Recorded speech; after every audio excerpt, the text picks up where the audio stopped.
Hello guys.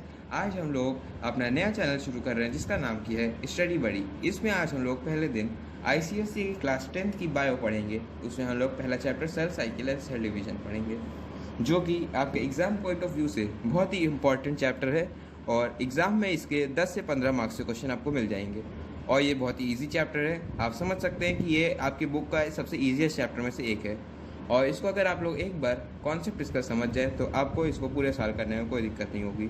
और ये chapter जो कि आगे जाके नीट करना चाहता है उसके लिए बहुत इंपॉर्टेंट है, क्योंकि क्लास 11th में भी आपके दूसरा चैप्टर है। इसीलिए आज हम लोग बायो में cell cycle and cell division से शुरुआत करेंगे। तो चलिए शुरुआत करते हैं। तो जैसा कि आप लोग देख सकते हैं, इस चैप्टर का नाम है cell cycle and cell division और ये मैंने इस पर इम्पॉर्टेंट नोट्स लगा रखे हैं, स्टिकी नोट्स।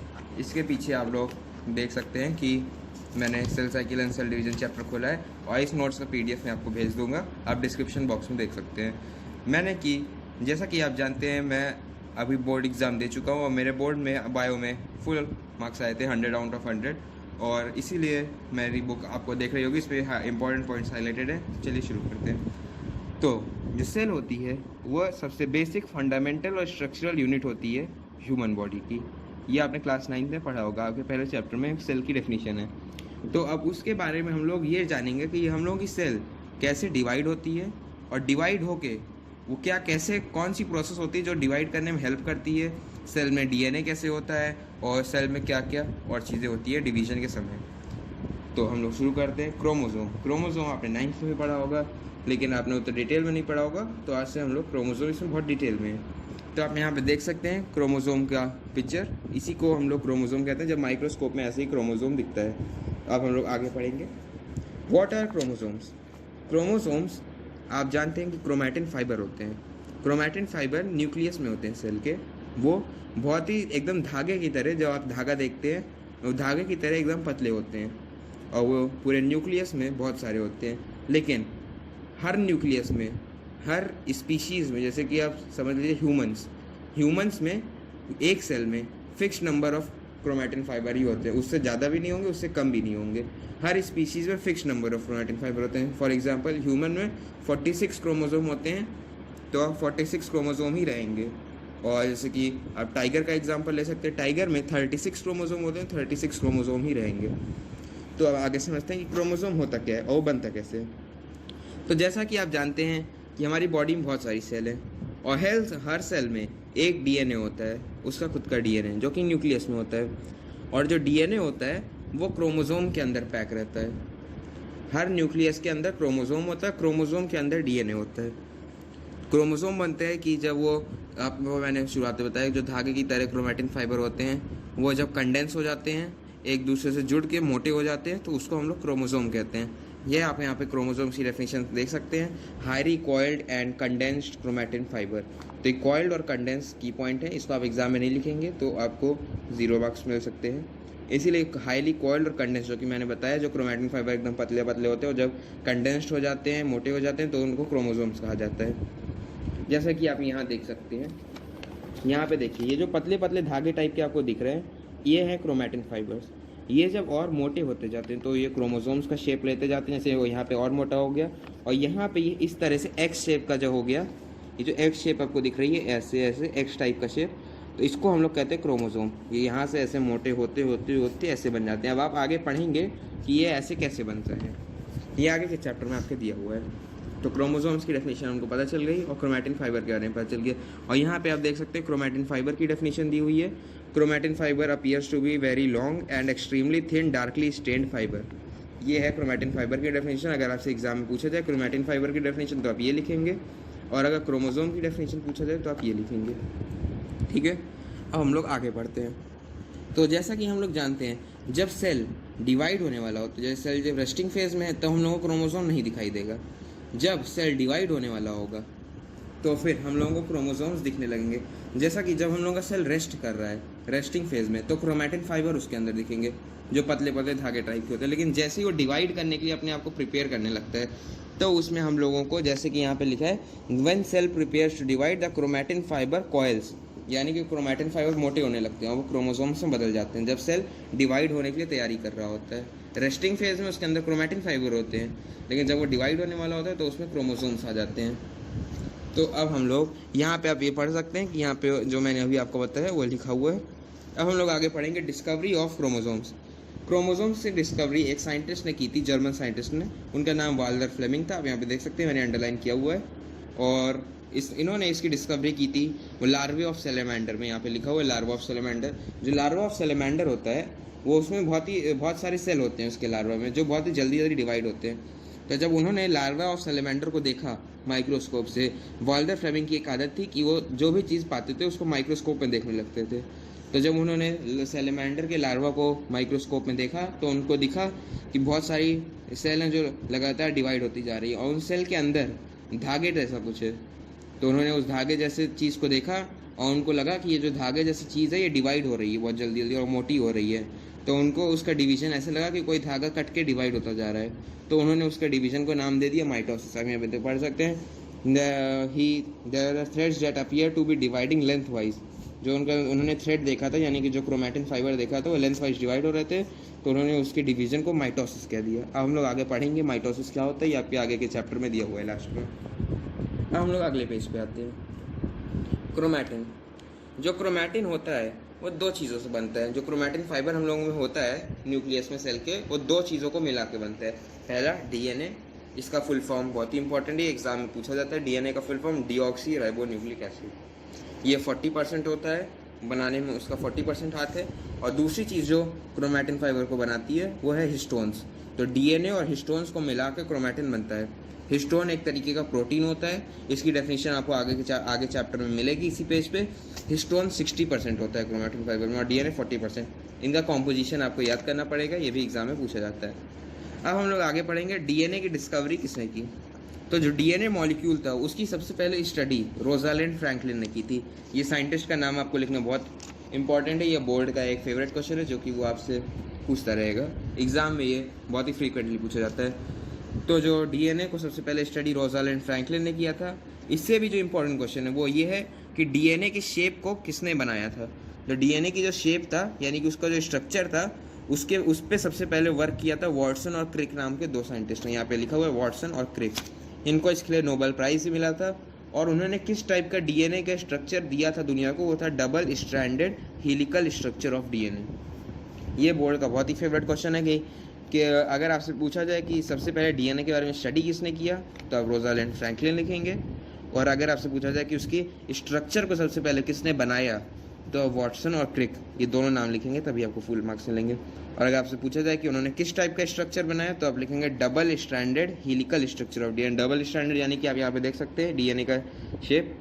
तो यहाँ पे आप देख सकते हैं कि ये डबल स्ट्रैंड है, एक स्ट्रैंड ये ब्लू वाला और एक स्ट्रैंड ये रेड वाला। तो ये दो स्ट्रैंड है डबल स्ट्रैंडेड हेलिकल स्ट्रक्चर, यानी कि एक दूसरे में, जैसे आप देख सकते हैं ये लिपटे हुए हैं एक दूसरे में ऐसे ऐसे ऐसे जिगजैग शेप में, तो उसी को हम लोग कहते हैं double stranded helical structure of DNA. और इस चीज़ के लिए वॉटसन और क्रिक को नोबेल प्राइज़ भी मिला था 1962 में। अब हम लोग आगे पढ़ते हैं। जो सिंगल डीएनए मॉलिक्यूल होता है, जो आप ये देख रहे हैं, ये सिंगल डीएनए मॉलिक्यूल, ये बहुत ही लार्ज होता है, मतलब बहुत ही बड़ा होता है, इसलिए हम लोग इसको मैक्रो मॉलिक्यूल कह सकते हैं। यानी कि ये बहुत बड़ा होता है, कम से कम 1 मीटर तक का भी होता है।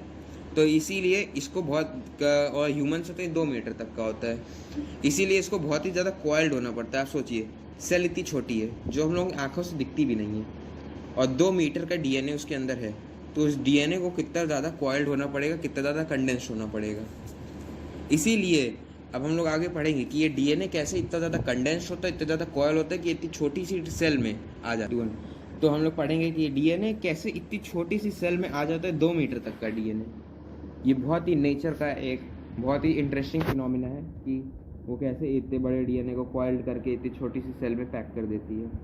तो जैसा कि हमने यहाँ पे पढ़ लिखा हुआ है, single DNA molecule, single DNA molecule बहुत ही बड़ा होता है, इसलिए हम लोग इसको मैक्रो मॉलिक्यूल कहते हैं। और ये मैक्रो मॉलिक्यूल 2 कॉम्प्लीमेंट्री स्ट्रैंड्स को एक दूसरे के आसपास बाउंड करके बनते हैं। आप देख सकते हैं यहाँ पे 2 कॉम्प्लीमेंट्री स्ट्रैंड है, मैं पहले बता चुका हूँ, एक ये ब्लू स्ट्रैंड और एक ये रेड स्ट्रैंड। ये 2 स्ट्रैंड है, तो 2 कॉम्प्लीमेंट्री स्ट्रैंड हो गए। ये एक दूसरे में बाउंड है, यानी एक दूसरे में ही लिपटे हुए हैं। इन दोनों कैसे बनता है, इसीलिए इसके स्ट्रक्चर को हम लोग कहते हैं डबल हेलिक्स। यहाँ पे लिखा हुआ है डबल हेलिक्स स्ट्रक्चर। तो डीएनए का स्ट्रक्चर है डबल हेलिक्स। तो ये हुआ डीएनए के शेप के बारे में। और ये जो पैराग्राफ है यहाँ पे, ये single DNA molecule is very large से लेके डबल हेलिक्स है, क्योंकि बहुत ही इंपॉर्टेंट है। ये बोर्ड में एक बार आ भी चुका है। ये पूरा paragraph fill in the blanks के लिए आता है। कॉपी एंड कंप्लीट एक क्वेश्चन आता है जिसमें आपको पैराग्राफ देगा, उसमें बीच में फिल इन द ब्लैंक्स होगा। तो उससे कॉपी एंड कंप्लीट के क्वेश्चन में ये क्वेश्चन आता है। उसमें आपको जैसे कि देगा ए सिंगल डीएनए मॉलिक्यूल, आपको डीएनए ऐसे फिल इन द ब्लैंक्स में आ जाएगा, macromolecule fill in the blanks में आ जाएगा, 2 complementary strand fill in the blanks में आ जाएगा, double helix fill in the blanks. तो ये पैराग्राफ बहुत इंपॉर्टेंट है, इसको आप लोग याद कर लीजिएगा। अब हम लोग आगे पढ़ते हैं। तो डीएनए किससे बनता है? हम लोगों ने नहीं पढ़ा, क्रोमैटिन डीएनए और हिस्टोन से बनता है। लेकिन अब डीएनए किससे बनता है? डीएनए बनता है रिपीटिंग न्यूक्लियोटाइड से। न्यूक्लियोटाइड एक तरीके का मटेरियल है जिससे कि डीएनए बनता है। आप यहाँ पे न्यूक्लियोटाइड की डायग्राम देख सकते हैं। ये जो यहाँ पे दिया है एक न्यूक्लियोटाइड है, सिंगल न्यूक्लियोटाइड। ये आप आगे पढ़ेंगे, ये तीनों चीज़ क्या है, अब हम लोग आगे पढ़ते हैं। यहाँ पे मैंने आपको दिखा दिया न्यूक्लियोटाइड का डायग्राम, ये ऐसे बनता है। तो जो डीएनए है वो रिपीटिंग न्यूक्लियोटाइड से बनता है। आप सिर्फ न्यूक्लियोटाइड लिखेंगे तो मार्क्स नहीं मिलेगा, आपको रिपीटिंग न्यूक्लियोटाइड लिखना जरूरी है। यहाँ पे लिखा हुआ रिपीटिंग न्यूक्लियोटाइड, मैंने अंडरलाइन किया हुआ है। अब न्यूक्लियोटाइड भी किस चीज़ से बनता है? न्यूक्लियोटाइड 3 चीज़ों से बनता है मेनली, और ये बहुत ही फेवरेट क्वेश्चन है बोर्ड का कि न्यूक्लियोटाइड किस चीज़ से बनता है। न्यूक्लियोटाइड मेनली फॉस्फेट, शुगर और नाइट्रोजनस बेसिस से बनता है। ये यहाँ पे लिखा हुआ है, न्यूक्लियोटाइड फॉस्फेट, शुगर और नाइट्रोजनस बेसिस से बनता है। यहाँ पे आप डायग्राम में भी देख सकते हैं न्यूक्लियोटाइड के, फॉस्फेट है, शुगर है और ये नाइट्रोजनस बेस। तो अब हम लोग देखेंगे जो शुगर होती है वो आगे एक्सटेंड करके नाइट्रोजनस बेसिस से ज्वाइंट रहती है। जो शुगर, यहाँ पे आप देख सकते हैं शुगर का डायग्राम ऐसे हेक्सेन होता है, जैसे 1 2 3 4 5। तो ये जो पेंटेन डायग्राम है, ऐसे आपको 1 2 3 4 5 साइडेड डायग्राम बनाना होगा शुगर का, यही शुगर मानी जाएगी। ये डायग्राम बोर्ड का बहुत फेवरेट क्वेश्चन है, वो हर बार इसको देता है कि आपको न्यूक्लियोटाइड का डायग्राम बनाना है। पिछले 5 साल से लगातार आ रहा है न्यूक्लियोटाइड का डायग्राम बनाने के लिए। इस साल भी आया था ये डायग्राम। तो फिर आपको ये शुगर, सबसे पहले आपको फॉस्फेट बनाना होगा। फॉस्फेट के लिए आपको ऐसे सर्कल बनाना होगा, कलर करने की ज़रूरत नहीं, सिर्फ सिंपल सर्कल बनाना होगा। उसका आप फॉस्फेट मार्क कर देंगे, फिर एक लाइन ऐसे ड्रॉ करेंगे, ये जो रेड लाइन है इसको ड्रॉ करके आगे आप ये शुगर का डायग्राम बनाएंगे, ऐसे 1 2 3 4 5 ऐसे पेंटेन बनाएंगे और उसको शुगर से ऐसे ज्वाइन कर देंगे इस लाइन से। फिर ये पेंटेन को आगे ऐसे ज्वाइन करेंगे इसे इस रेक्टेंगल से, एक रेक्टेंगल बना देंगे, ये हो जाएगा नाइट्रोजनस बेस आपका। तो ये हो गया फॉस्फेट, शुगर, नाइट्रोजनस बेस, ये हो गया आपका न्यूक्लियोटाइड।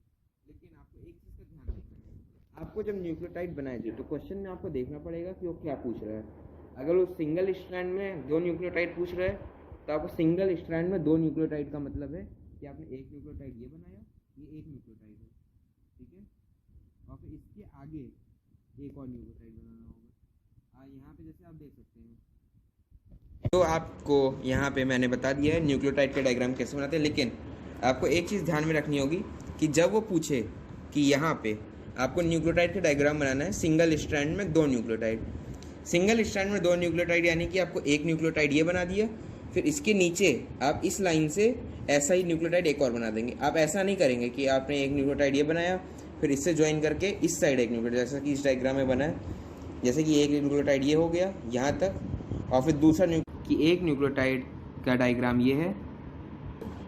तो जैसे कि ये सिंगल न्यूक्लियोटाइड है, आप यहाँ पे देखिए, आपको इस पर थोड़ा सा ध्यान लगाना होगा, लेकिन अगर आप समझ जाएंगे तो ईजी है आपके लिए ये, क्योंकि बोर्ड का बहुत ही फेवरेट क्वेश्चन है। तो ये जैसे सिंगल न्यूक्लियोटाइड है, आप यहाँ से येलो वाले से ये जो यहाँ पे टी लिखा हुआ है ये एक न्यूक्लियोटाइड है, ये एक न्यूक्लियोटाइड का डायग्राम है। लेकिन अगर क्वेश्चन में आपसे पूछा जाए कि आपको 2 न्यूक्लियोटाइड बनाने हैं सिंगल स्ट्रैंड में, तो आप एक न्यूक्लियोटाइड ये बनाएंगे और दूसरा न्यूक्लियोटाइड ऐसे ज्वाइन करके नीचे ऐसे बनाएंगे। तो ये सिंगल स्ट्रैंड, वो ये सिंगल स्ट्रैंड है एक लाइन।